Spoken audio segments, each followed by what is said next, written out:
অনেকে হয়তো মনে করতে পারেন আমরা মাত্র কয়জন মানুষ দাঁড়িয়েছি, এতে কার কি আসে যায়। এই ধারণা হয় আপনাদের ভুল। সাংবাদিকরা যদি ঐক্যবদ্ধ হয় তাহলে অনেক কিছুই আসে যায় এই সমাজের। আমরা বিগত আওয়ামী লীগ সরকারের সময় থেকেই বা এর আগে থেকেই দেখেছি অনেক ঘটনা বা নিউজ কারো বিপক্ষে গেলেই সাংবাদিকদের উপরে অত্যাচার, অন্যায় অত্যাচার শুরু হয়ে যায়। এটা কেন? আবার আপনারা এই সাধারণ জনগণ সাংবাদিকরা যদি ভালো নিউজ না করে সাংবাদিকদের উপরে দোষ চাপানোর চেষ্টা করেন, তাদের বিরুদ্ধচারণ করেন। রাষ্ট্রের প্রতি আমার অনুরোধ, রাষ্ট্রের আইন শৃঙ্খলা বাহিনীর এবং বিভিন্ন তদন্ত সংস্থার উপরে অনুরোধ।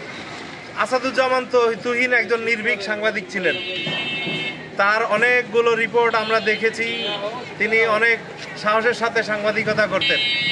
যে কোনো একটা গ্যাংয়ের বিরুদ্ধে তিনি ভিডিও করাতে তাকে প্রকাশ্য দিবালোকে হাজার হাজার মানুষের সামনে কুপিয়ে মেরে ফেলা হয়েছে। আমাদের জনগণের প্রতি এবং আইন শৃঙ্খলা বাহিনীর প্রতি আমার ব্যক্তিগত মতামত হচ্ছে তাদের প্রতি আমার ধিক্কার।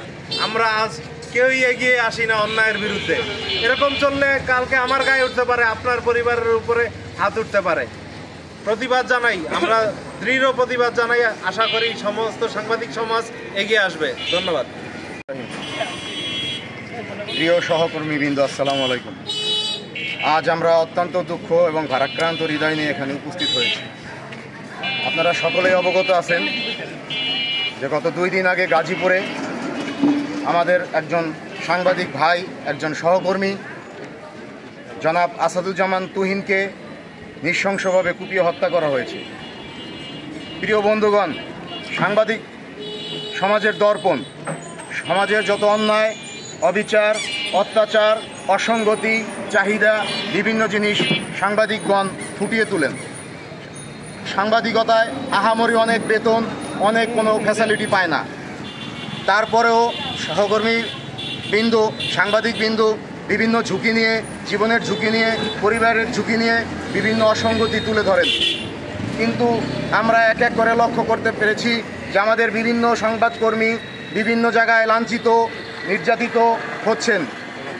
সর্বশেষ গত 2-3 দিন আগে মারাত্মকভাবে যেভাবে নৃশংসভাবে হত্যা করা হলো আমাদের ভাই তুহিনকে, আমি এই তুহিন হত্যার তীব্র নিন্দা এবং প্রতিবাদ জানাই।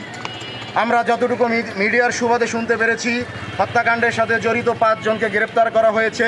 প্রশাসনের কাছে উদাত্ত আহ্বান জানাচ্ছি, আরও কেউ যদি এর সাথে জড়িত থাকে আপনারা অনতিবিলম্বে তদন্ত সাপেক্ষে সকলকে আপনারা আইনের আওতায় আনেন এবং এর দৃষ্টান্তমূলক শাস্তি দেবেন, এই আশা ব্যক্ত করছি। আমি বর্তমান বাংলাদেশের সরকার এবং প্রশাসনের দৃষ্টি আকর্ষণ করে বলতে চাই, আমরা সাংবাদিকরা যাতে আগামীতে এই ধরনের নেক্কারজনক ঘটনার কোনো সম্মুখীন না হই, সারা দেশে আমাদের সকল সাংবাদিক, সংবাদকর্মী ভাইদেরকে সেই ধরনের নিরাপত্তা নিশ্চিত করতে হবে। পাশাপাশি সকল রাজনৈতিক দলের নেতৃবৃন্দর দৃষ্টি আকর্ষণ করে বলতে চাই, আমরা সাংবাদিকগণ যাতে আমরা সত্য, সঠিক, ন্যায়ের কথা তুলে ধরতে পারি, সেজন্য আপনাদের সকলের সার্বিক সহযোগিতা চাই, প্রশাসনের সহযোগিতা চাই, সরকারের সহযোগিতা চাই এবং দেশের সকল স্তরের জনগণের সহযোগিতা চাই। এই আশাবাদ ব্যক্ত রেখে আমি আমার সংক্ষিপ্ত বক্তব্য শেষ করছি, সকলের মঙ্গল কামনা করে। আসসালামু আলাইকুম। আসসালামু আলাইকুম। আপনারা জানেন আজ আমরা কষ্টের সাথে এখানে দাঁড়িয়েছি যে যেই ঘটনা গাজীপুরে ঘটেছে, আসাদুজ্জামান তুহিনের যে নির্মম হত্যাকাণ্ড, এই হত্যাকাণ্ড হয়েছে। হত্যাকাণ্ডের আশেপাশে অনেক লোক ছিল, কিন্তু তাকে বাঁচানোর জন্য কেউ এগিয়ে আসেনি। মানবতা আজ ভুলুণ্ঠিত। আপনারা জানেন যে সাগররুনি হত্যার বিচার এখনও হয়নি, কিন্তু তুহিনের হত্যার পরে 5 জন আসামি গ্রেপ্তার হয়েছে। আমরা চাই যত দ্রুত সম্ভব তাদেরকে উপযুক্ত শাস্তির মাধ্যমে ন্যায় বিচার প্রতিষ্ঠিত হোক। এই বলে আমি আমার সংক্ষিপ্ত বক্তব্য শেষ করছি।